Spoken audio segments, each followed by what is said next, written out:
ನಮಸ್ಕಾರ ನನ್ನ ಪ್ರೀತಿಯ ವೀಕ್ಷಕರಿಗೆಲ್ಲ ಅಮಿತ್ ವ್ಲಾಗ್ಸ್ಗೆ ತಮ್ಮೆಲ್ಲರಿಗೂ ಸ್ವಾಗತ.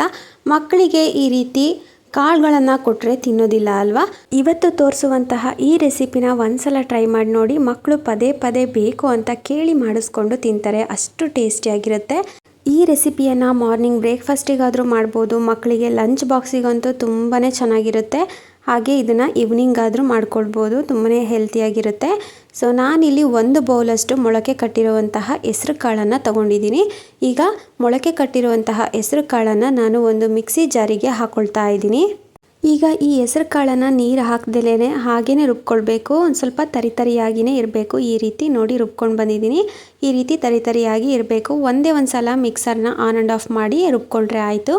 ನೋಡಿ ಈಗ ಒಂದು ಬೌಲ್ಗೆ ಹಾಕ್ಕೊಂಡಿದ್ದೀನಿ. ಇನ್ನೂ ಒಂದು ಸ್ವಲ್ಪ ಹೆಸರು ಕಾಳು ಇತ್ತು ಅಲ್ವಾ, ಆ ಹೆಸರು ಕಾಳನ್ನು ಕೂಡ ನಾನು ಮಿಕ್ಸರ್ ಜಾರ್ಗೆ ಹಾಕ್ಕೊಂಡು ರುಬ್ಕೊಂಡು ಬಂದಿದ್ದೀನಿ. ನೋಡಿ ಮತ್ತೆ ತರಿಯಾಗಿ ರುಬ್ಕೊಂಡಿದ್ದೀನಿ.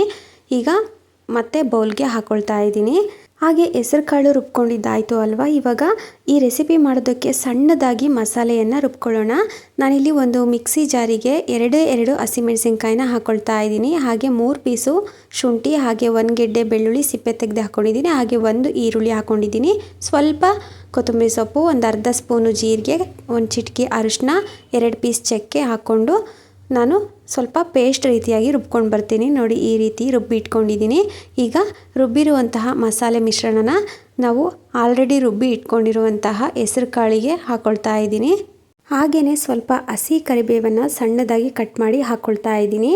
ಹಾಗೆ 1 ಆಲೂಗಡ್ಡೆನ ಬೇಯಿಸಿ ಇಟ್ಕೊಂಡಿದ್ದೆ. ಆ ಬೇಯಿಸಿರುವಂತಹ ಆಲೂಗಡ್ಡೆನ ಈ ರೀತಿ ತುರಿದ್ಬಿಟ್ಟು ಹಾಕ್ಕೊಳ್ತಾ ಇದ್ದೀನಿ.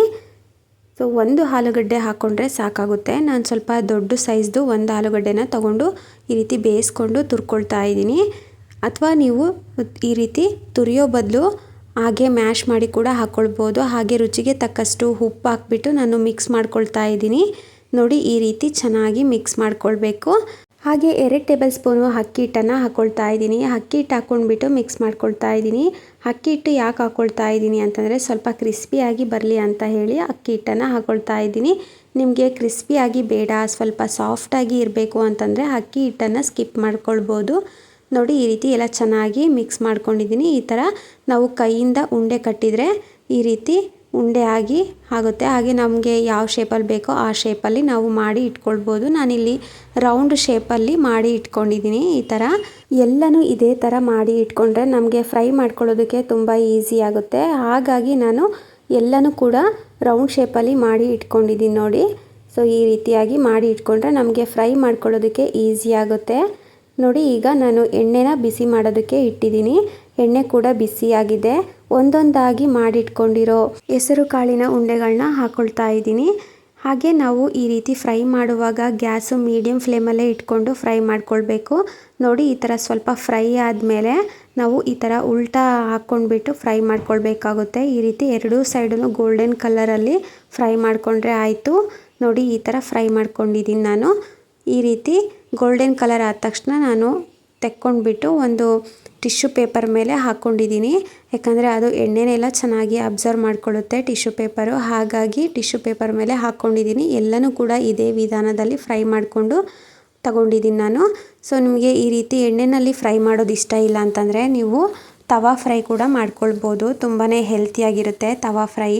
ನನ್ನ ಮಗನಿಗೆ ತವಾ ಫ್ರೈ ಮಾಡಿದರೆ ತಿನ್ನೋದಿಲ್ಲ, ಹಾಗಾಗಿ ಈ ರೀತಿ ನಾನು ಎಣ್ಣೆಯಲ್ಲಿ ಫ್ರೈ ಮಾಡಿಬಿಟ್ಟು ಕೊಡ್ತೀನಿ. ಅವನು ತುಂಬ ಚೆನ್ನಾಗಿ ತಿಂತಾನೆ. ಹಾಗೆ ಸ್ಕೂಲ್ಗೂ ಕೂಡ ಲಂಚ್ ಬಾಕ್ಸ್ಗೆ ತಗೊಂಡೋಗ್ತಾನೆ. ಇದರ ಜೊತೆ ಚಟ್ನಿ ಅಥವಾ ಟೊಮೆಟೊ ಕೆಚಪ್ಪಲ್ಲಿ ಕೂಡ ತಿನ್ಬೋದು. ತುಂಬಾ ಟೇಸ್ಟಿಯಾಗಿರುತ್ತೆ. ಸೊ ಮಕ್ಕಳಿಗೆ ಲಂಚ್ ಬಾಕ್ಸಿಗೆ ಕಳಿಸೋದಾದರೆ ಚಟ್ನಿ ಜೊತೆ ಅಥವಾ ಟೊಮೆಟೊ ಕೆಚಪ್ ಜೊತೆ ಕಳಿಸಿ, ತುಂಬಾ ಚೆನ್ನಾಗಿ ತಿನ್ಕೊಂಡು ಬರ್ತಾರೆ. ನೋಡಿ ಒಳಗಡೆ ಎಲ್ಲ ಎಷ್ಟು ಚೆನ್ನಾಗಿ ಬೆಂದಿದೆ ಅಂತ, ತುಂಬಾ ಚೆನ್ನಾಗಾಗಿದೆ. ನೋಡಿ ಸ್ವಲ್ಪ ಕ್ರಿಸ್ಪಿಯಾಗೂ ಕೂಡ ಇರುತ್ತೆ. ಮಕ್ಕಳಿಗಂತೂ ತುಂಬಾ ಇಷ್ಟ ಆಗುತ್ತೆ. ಒಂದು ಸಲ ಟ್ರೈ ಮಾಡಿ. ನಿಮಗೆ ಖಂಡಿತವಾಗ್ಲೂ ಈ ರೆಸಿಪಿ ಇಷ್ಟ ಆಗಿದೆ ಅಂತ ಅಂದ್ಕೊಂಡಿದ್ದೀನಿ. ಇಷ್ಟ ಆಗಿದರೆ ಪ್ಲೀಸ್ ನನ್ನ ಚಾನಲ್ನ ಸಬ್ಸ್ಕ್ರೈಬ್ ಮಾಡಿ. ಹಾಗೆ ಲೈಕ್ ಮಾಡೋದು ಮಾತ್ರ ಮರಿಬೇಡಿ. ನಿಮ್ಮ ಫ್ರೆಂಡ್ಸ್ಗೆ, ಫ್ಯಾಮಿಲೀಸ್ಗೆಲ್ಲ ಈ ವಿಡಿಯೋನ ಶೇರ್ ಮಾಡಿ. ನೀವು ಕೂಡ ಟ್ರೈ ಮಾಡಿ ಹೇಗಿತ್ತು ಅಂತ ಕಮೆಂಟ್ ಮಾಡಿ ತಿಳಿಸಿ. ಈ ವಿಡಿಯೋನ ನೋಡಿರೋ ತಮ್ಮೆಲ್ಲರಿಗೂ ಧನ್ಯವಾದಗಳು.